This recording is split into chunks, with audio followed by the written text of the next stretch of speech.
The Babysitter, narrated by Vision Psych 7. Maria was so excited about her first night babysitting for the Kramers. It was her first job, after all, and she'd been looking forward to it all week. Her baby sister Rosa watched her getting ready for her new job. She was so proud of her big sister. Maria's mother drove her to the Kramers and dropped her off a few minutes early. Maria and her mother wanted the Kramers to see that she was a reliable and responsible young lady. The Kramers were so happy to see Maria. Our phone number is on a piece of paper on the fridge. Please feel free to help yourself to whatever food or drinks you'd like, Mrs. Kramer told her. The children are upstairs asleep, so just check on them now and then. You can use the basement if you'd like. There's a TV down there, a pinball machine, and some other games to play, okay? Mr. Kramer explained to her in a soft tone. There's also a monitor down there so you can hear the kids upstairs in their room. Oh, we're so happy we found you, Maria, Mrs. Kramer said kindly. The Kramers said goodbye and left. Maria went directly upstairs to check on the children. They were safe and sound asleep. She went downstairs and entered the kitchen to get the phone number off of the refrigerator and got a soda before heading down to the basement. The basement had a large flat-screen TV, a pinball machine, and some other games, but Maria just wanted to go onto her computer and go online. She sat down on the sofa and placed the piece of paper with the Kramer's phone number on the coffee table in front of her. Maria started watching some videos while glancing at the monitor lights every now and then. She paid close attention to any stirring sounds that came from the kids, but it was all quiet. After a while, Maria decided to play some pinball. She put the monitor on the pinball machine and started to play. But she got a little too creeped out by the clown statue next to the pinball machine, so she took the blanket from the sofa and covered the clown. Just then, the monitor lights suddenly turned red and she could hear the children stirring. She quickly went upstairs to go check on them. Thank goodness the children were fine.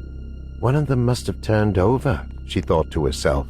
But just then, Maria heard sounds coming from the monitor in the basement. She cautiously went downstairs and slowly descended the steps to the basement.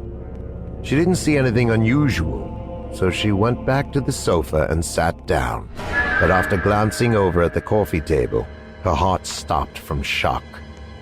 The piece of paper with the Kramer's cell phone number on it was gone. Maria slowly stood up and backed away from the sofa, looking all around the basement in fear, but nothing seemed out of place. Suddenly, the cell phone rang, startling her. She quickly picked up her cell phone from the coffee table and answered it. It was the Kramers calling to check in on her and the kids. Maria was so relieved. She told them that everything was fine and that the children were safe and sleeping soundly. But then she told Mr. Kramer, I hope you don't mind, but you know that large clown statue next to the pinball machine? It was a little too creepy for me, so I covered it with a blanket. I hope that's okay. There was dead silence from Mr. Kramer. Then he spoke in a very calm and deliberate tone. Listen to me very carefully. Don't speak. Just go upstairs right now and get the children out of the house. Run directly across the street to our neighbor and stay there. Now, Maria, I don't want you to overreact to what I'm about to say, so stay calm. I want to let you know that we do not have a clown statue in our house. So whatever it is that is standing next to the pinball machine, it is not friendly. My wife has called the police and we are on our way home now. But stay on the phone with me. Maria was frozen for a moment, and her eyes slowly moved over to where the clown was standing. It was still there, with the blanket over it, not moving at all. She pretended to continue having a casual conversation with Mr. Kramer, saying, Oh, okay. Yes, no, that's not a problem at all. All the while she walked over to the steps and ascended to the first floor. She quickly closed the door to the basement and jammed a chair under the doorknob before running upstairs and waking up the children. She bundled the youngest one up in her arms and grabbed the older child by the hand and ran out of the house as fast as she could. As she ran out of the front door, there were several police cars already there, and 4 officers had their guns drawn and were racing towards her. One of them escorted her and the children to a police car and put them inside as the other officers charged into the house. Maria and the children were safe. After a few minutes, the Kramers arrived and ran to Maria and the children.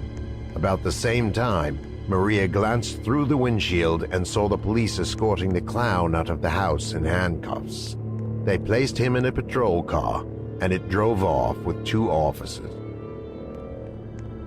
The police explained to the Kramers how brave Maria was and how lucky they were to have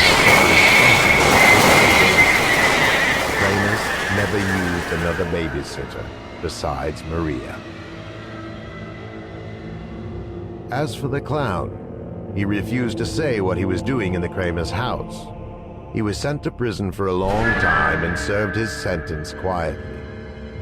But rumor has it, he was let out of prison not long ago. So make sure to check the corners of the rooms in your home. You don't want to run into any clowns, do you?